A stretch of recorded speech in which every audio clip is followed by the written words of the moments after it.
Alright, I'm back. Sorry. I decided to make a follow video to my other video about two-strokes. I just posted a video about two-stroke engines, and I realized I forgot part of what I wanted to say. Sorry, I had a piece of metal hanging off my desk. I forgot to talk about tools. So this is a file set for a chainsaw chain. I bought it at Walmart. Handy to have. It's handy to have because it has this scrunch, I think they call it, screwdriver wrench. But for my chainsaw, this fits my adjusters for my chain adjuster nuts. This fits my spark plug, and that fits all the screws on my chainsaw. So very handy to have if you have a chainsaw. A lot of them, I think all of them, come with a scrunch for it. I leave mine in my set for sharpening my chain. It's very nice to have a chainsaw sharpener on hand. Learn how to sharpen your chain. If you watch this video and you want me to make a video on sharpening the chain, be happy to. It's important to keep your chain sharp. Here's one I picked up, I don't know, I think this one goes to a Poulon. Screwdriver with Torx bits, or you can just have Torx drivers. I just lost a bit. I had it literally 10 minutes ago. I lost it. I don't know where it's at. It's nice to have this because a lot of the screws on plastic cases, small engines, are Torx.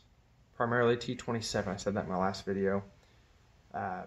So it is nice to have a screwdriver. This is one of the ones where you can ratchet. It's a cheapo Walmart one. Very handy. You'll need some Torx at some point. You might as well buy a nicer Torx one.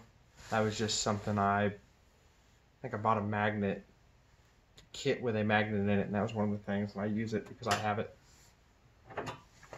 Standard screwdrivers are nice because you'll find both flatheads and Phillips heads on a lot of things.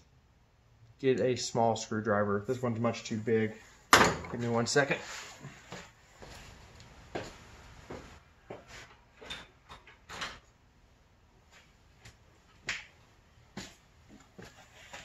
This one's much more appropriate. This is a tiny flathead. And the reason I have a tiny flathead is because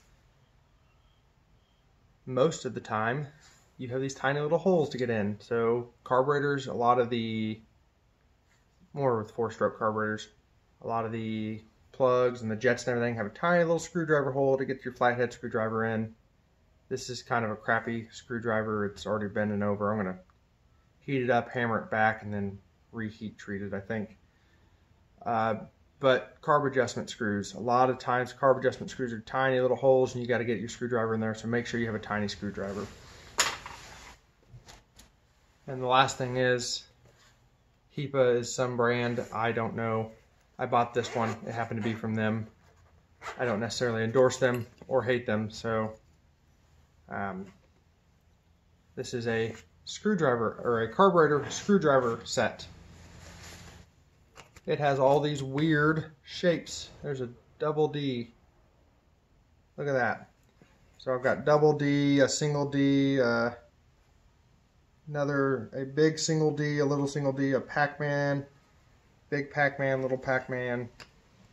And they're just special screwdrivers for adjusting carburetors. So to prevent you from adjusting your own carburetor, they essentially just designed different style screws, right? Instead of typical flatheads for the carb adjustment, the low and the high idle needles, they just invented different random styles. So if you're going to do several of them, I recommend buying a kit like this that has all of them in there.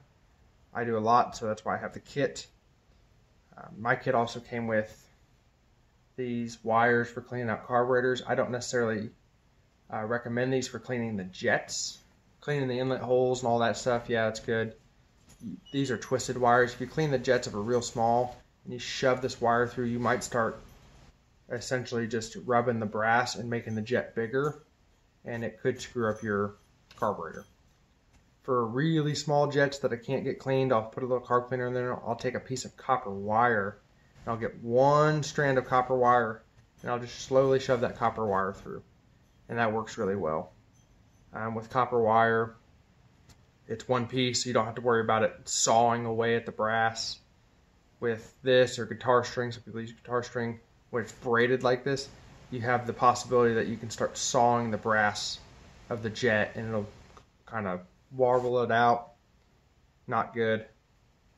Came with this flat hat, this Allen. I don't know what that goes to. I've never used it. But it's good to have the tools you need. You will likely run into an issue where you need these tools.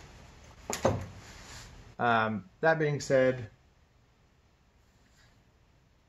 if you don't have the tool and you don't want to spend, I don't know, 16 bucks, whatever, for a set of screwdrivers for one carburetor, get you a Dremel or a rotary tool with a real small cutting disc. Take that carburetor off and just cut a slit in there and make it a flathead.